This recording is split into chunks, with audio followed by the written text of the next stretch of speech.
Hey, what is up, guys? It is a Rapmark here. So, doing my review for The Black Phone. so, this movie is a sort of adaptation of a short story. Came out in 2004 by the same name by Joe Hill. And yeah, it talks about a bunch of kids in this in Colorado disappearing. Um, and man, this one was great. So I'm gonna put that out right there. The strongest thing for me was like the performances. Like Ethan Hawke is in here. He does amazing. For he plays the serial killer, the grabber, and oh, you could just feel the intensity and the creepiness from this. All the child actors, like there are some young kids in there, and child actors, they're kind of a hit and miss kind of thing. All of these actors, though, they were stupendous. Like I was impressed. The performances literally sold this movie 100%. And I especially liked the main character of Finney. Um, his sister Gwen like stole the show every time she was on there. Like she was amazing. Um, and yeah, I mean, so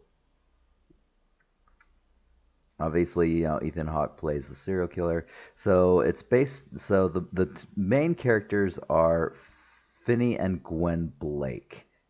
So and they kind of have a rough home life. Um, their father's an alcoholic, and man, he did a great job too. Holy crap!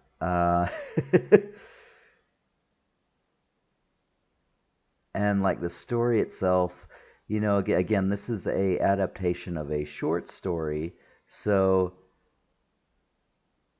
I mean, there's a lot of fill in, obviously, but it doesn't feel that way. Like, how long was this movie? This movie was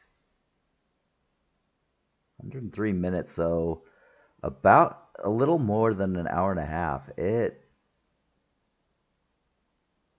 didn't it the pacing was great. Like I felt fully engaged the whole time, and I liked how everything sort of added up. I mean, you have it's a supernatural type horror slash thriller kind of thing. I'm not sure which of those it would be. Supernatural horror. There we go. And I mean, you're literally dealing with like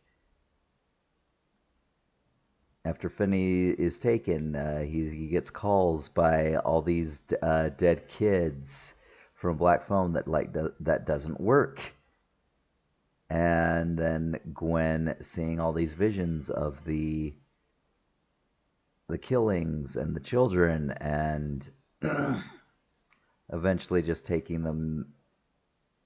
the two cops that are on the case there. It's pretty awesome. So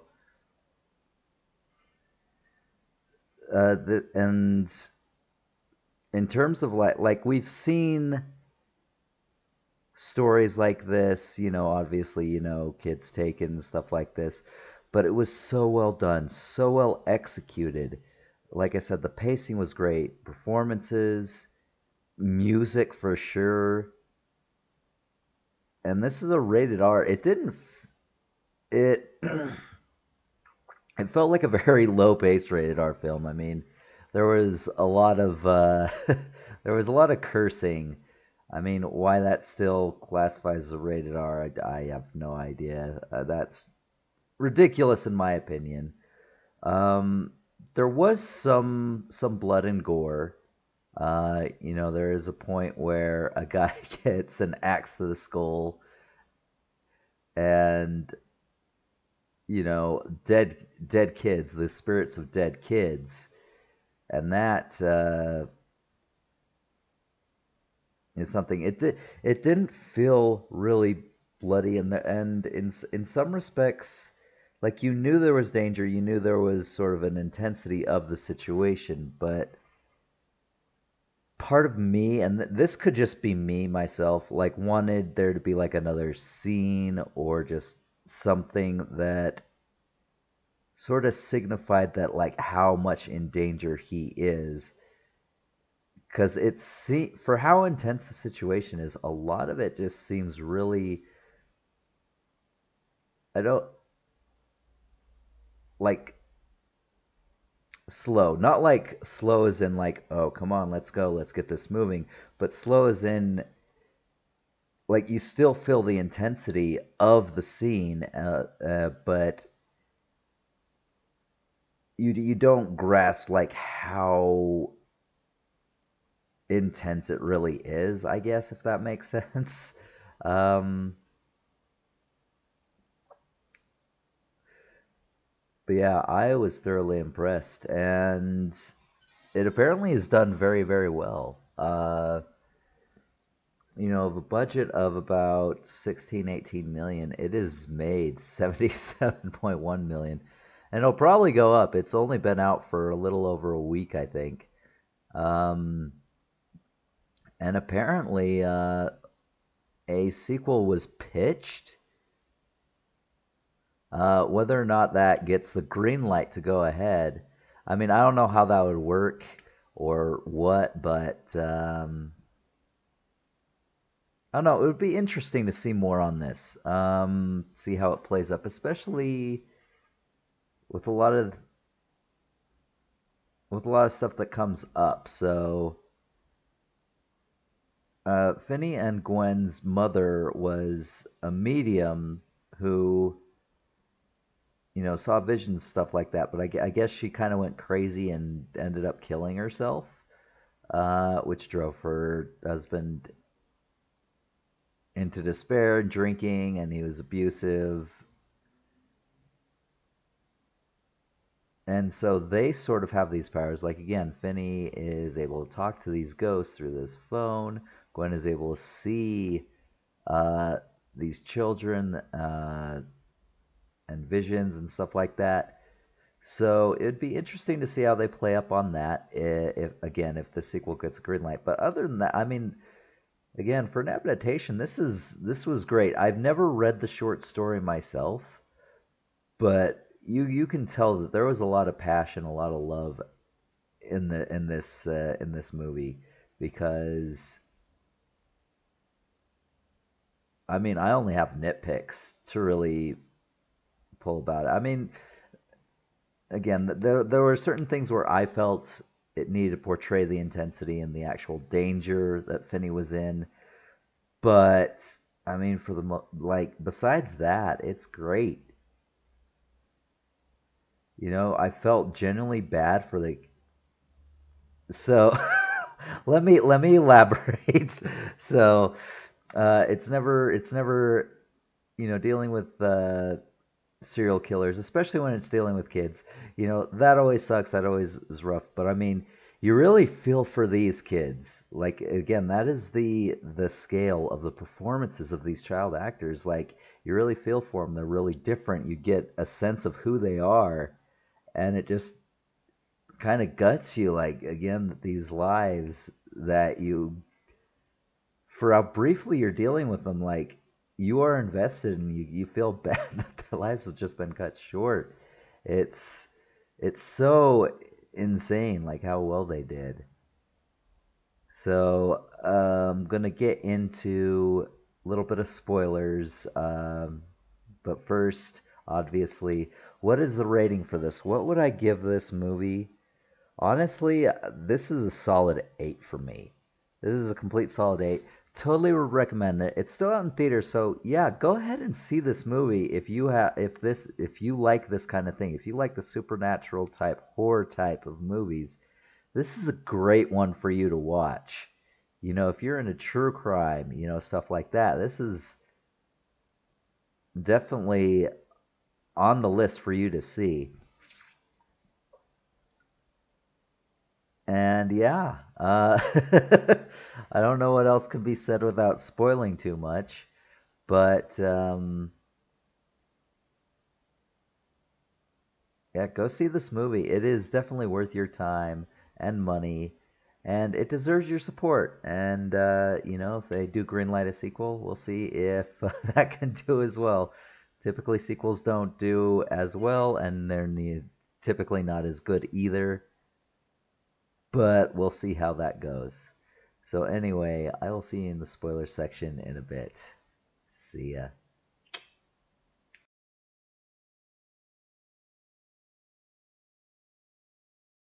Hey guys, it is Rapmark here. So here with some spoilers on the Black Phone. So where is it that we start? We start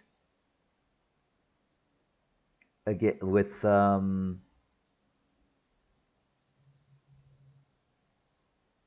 baseball game, and this is where you're introduced to Finney, his sister Gwen, and Finney he's getting ready to pitch out this batter, this Asian kid at the bat. He gets two strikes, and then the kid hits it out of the park. But then he's cool about it. He's just like, your arm's mint. You almost had me. So again, you're not really expecting it, and then literally right after that, it shows a scene where he's riding his bike, and then a black van pulls out, and then that's that. And you find out later that he's taken and eventually killed. And again, this is taken care of. It looks like a Denver suburb. So, and I'd say probably. Oh yeah, this is 70s. This is a 70s piece. Like I love that. Oh, that's something I should have put in the beginning. But anyway, I'll put that here. I love the whole set piece. Like it's very true to the time, and like everything, the styles, like hairstyles, clothing styles. It felt very genuine. So anyway,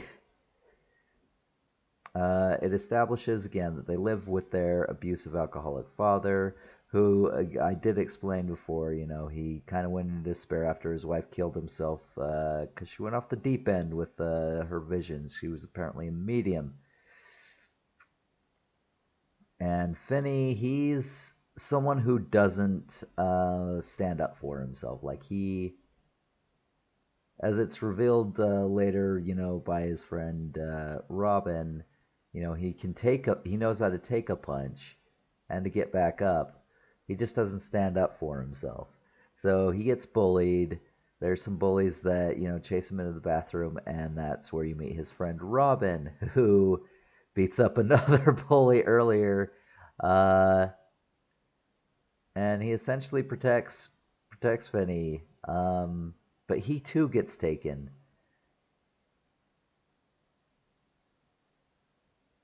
So Gwen, it is established, does have psychic dreams where he sees Bruce's kidnapping.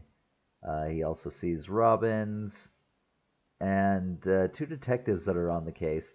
They come into the school to question her, and they're just like, "All right, who's been leaking this information?" And she's like, "No one. I dream about it." She just starts cursing at him.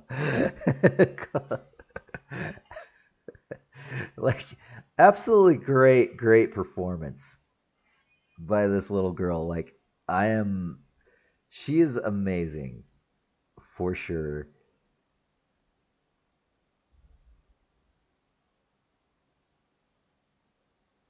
Now, when so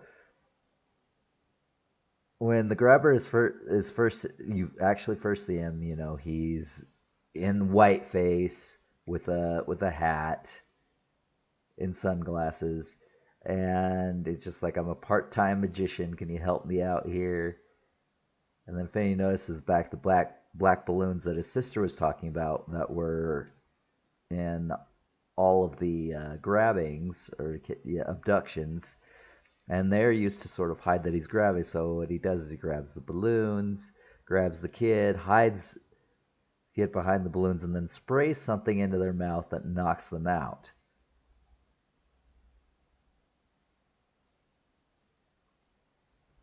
And he wakes up in a soundproof basement where you see the disconnected black phone. That it doesn't work. He says it's got to be the static electricity because he answered it a few times and he couldn't hear anything. But it starts ringing for Finney, so establishing his connection also with that, able to like see into that other side or whatever. And he talks with Bruce, the first kid abducted. He has forgotten his own name. And a lot of the kids who he'll talk to, yeah, they have forgotten their identities for when they were alive. But yeah, he talks about a floor tile to dig under. He was going to try to dig out, but he didn't have time. Um,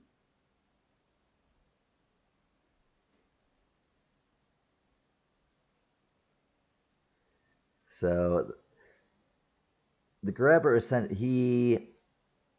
what he does is he plays a game called Naughty Boy, where he will leave the door open to the basement and then just sit at the top of the stairs and wait for these kids to come up, and then he will beat them up, and then whatever, and then at that point he moves on to the actual killing. And yeah, so he's told not to play this game.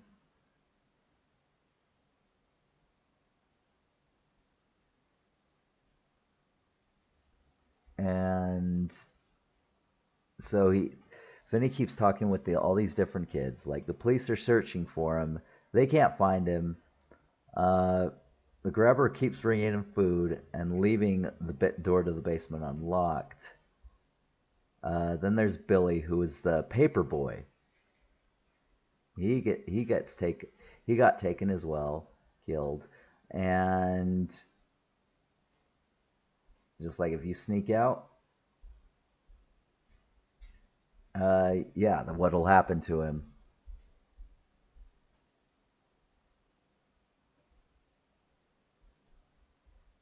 At least I think that's the paper boy. It's been a few days since I've seen it, so I apologize. Let's see. So he finds a cord to get out the basement window, but unfortunately the iron bars fall out, so he can't do that. And then Gwen has another dream of Billy being abducted. Dreams of Billy being abducted, and then talks to her father about it because she's starting to, wander around the neighborhood trying to figure out where this house is. And so he drives her around. Like, I can't imagine the courage because earlier in the movie you see him literally beating her with a whip or with a belt because the police came and talked to him after they questioned her. And yeah, you see just how shitty their home life is and why they're so scared of their dad. Um, but yeah, the cops eventually end up going to a house where there's this guy in. So there's guy Max who, is like talk, talking to the cops about how he figured it out. It's got to be in this area, and they're just like, whatever, man. And then at the table, it's just like, you might want to clean up before your brother gets in, because he lost his job. He's staying with his brother, and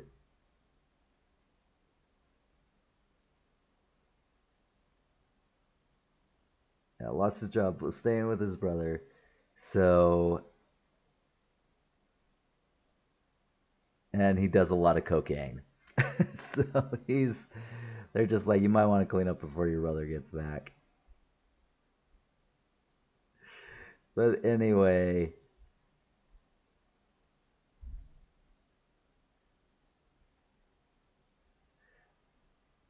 so essentially what it is, and I'll go ahead and like the ending is, the killer owns two houses across the street from each other. Um,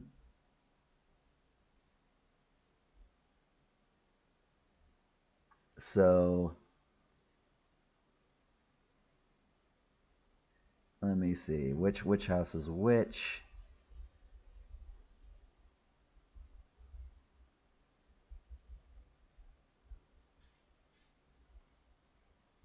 Okay, so that is why the grabber can't really do much besides the whole naughty boy thing, is because his brother is staying with him, so it's kind of weird.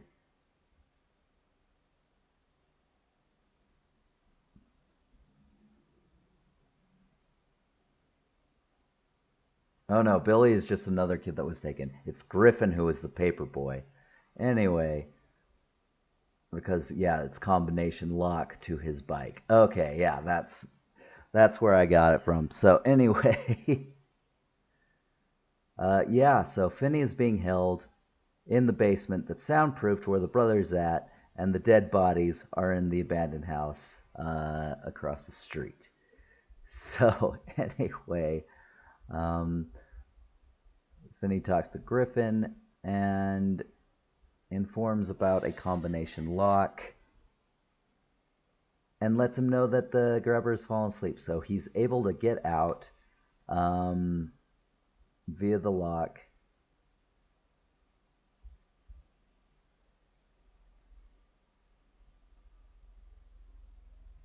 But the dog wakes the grabber up, and then he runs down the road. The grabber blocks him off and throws him down. A couple of the neighbors turn their lights on, and it's just like,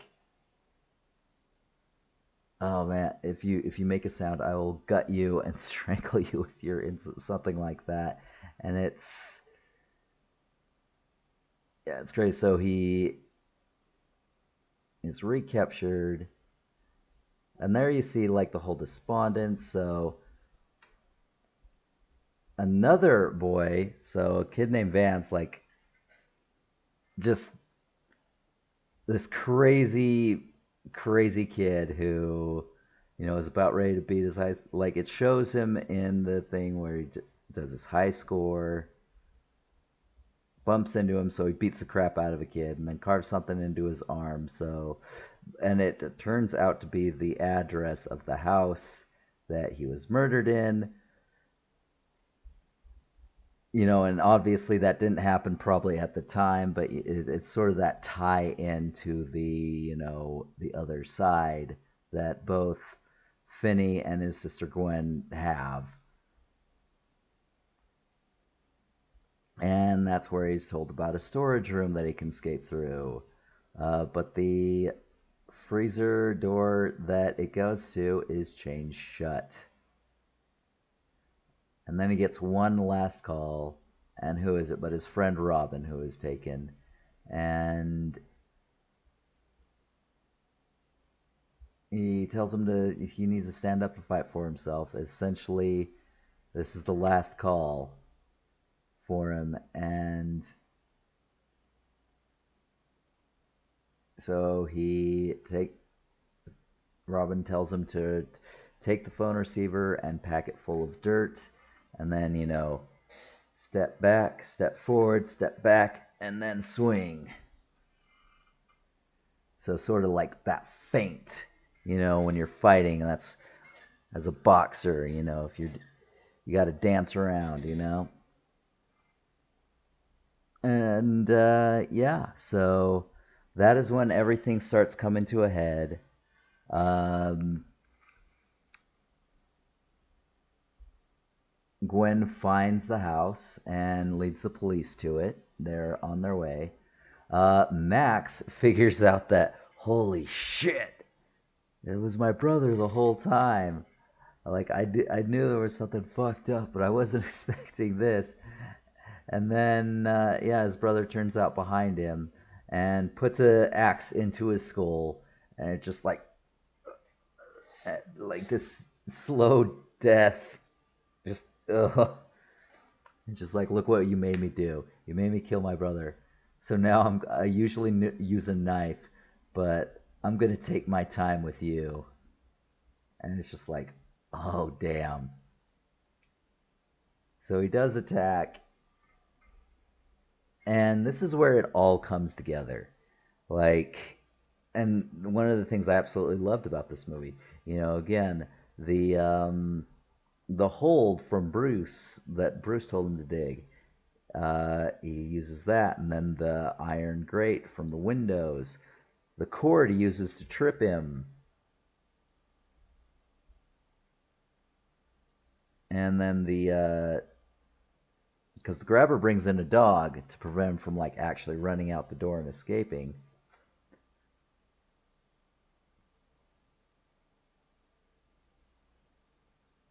And the freezer that he gets into has meat, which gets the dog away. And then, of course, he learned the combination to get out of the house. So, yeah, everything added up because he used the cord to trip the grabber.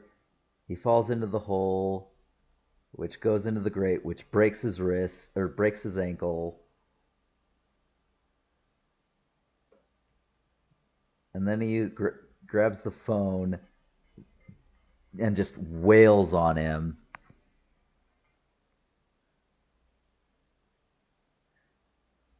But he finally grabs the phone, and then he pulls off his mask. And this mask is really important. Like, again, when you first see him, he's all in white face, in glasses.